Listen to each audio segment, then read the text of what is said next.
Lakers balak i-bench si Christian Wood, Davis ayaw na magsentro, at what if ng Warriors? So parang nga sa unang balita mga idol ay patungkol kay Paul George at sa Golden State Warriors.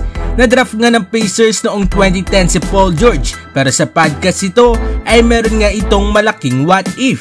Sinabi kasi ni Paul George na nilagpasan nga daw siya ng Warriors sa NBA draft noon, kung saan nga ay nasa 6th pick itong ang Warriors, at na-pick naman ng Pacers si Paul George bilang 10th overall pick.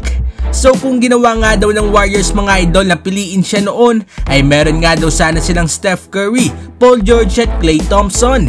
At sigurado nga daw mga idol na grabe nga ang mabubuo ng koponan ng Warriors. So malaking what if nga yan mga idol kung sakali nga lang talaga na napunta nga sa Warriors si Paul George, ay tiyak nga na mas lalakas pa ang kanilang koponan. Ano masasabi ninyo dito mga idol?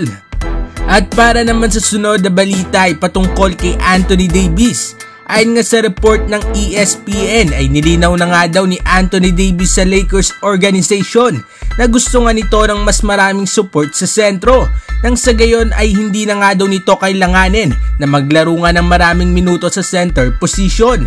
At finally nga mga idol ay kumuha na nga ng isa pang sentro ang Lakers dito nga kay Christian Wood. So naniniwala nga itong kampo ni Davis na ang pagbabalik nga ni AD sa power forward position ay makakapag-increase ng bilang ng games na malalaro nga ni Davis next season. Or kung hindi ay parang nga ma-preserve daw ang katawan nga nito para sa playoffs. Kaya naman as of now ay expected nga na hindi na siya gagawing sentro itong ang Los Angeles Lakers. Anong masasabi ninyo dito mga idol? Agree ba kayo dito sa gusto ni Anthony Davis? At para naman sa uling balita ay patungkol sa bagong player nitong ang Lakers na si Christian Wood.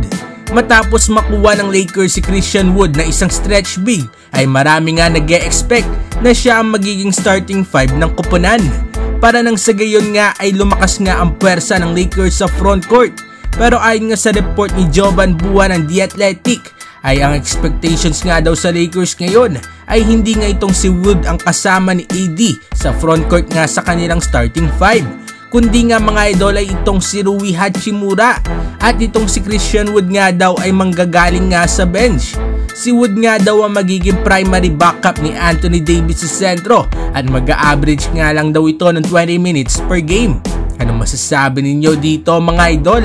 Agree ba kayo na backup lang itong si Wood o hindi?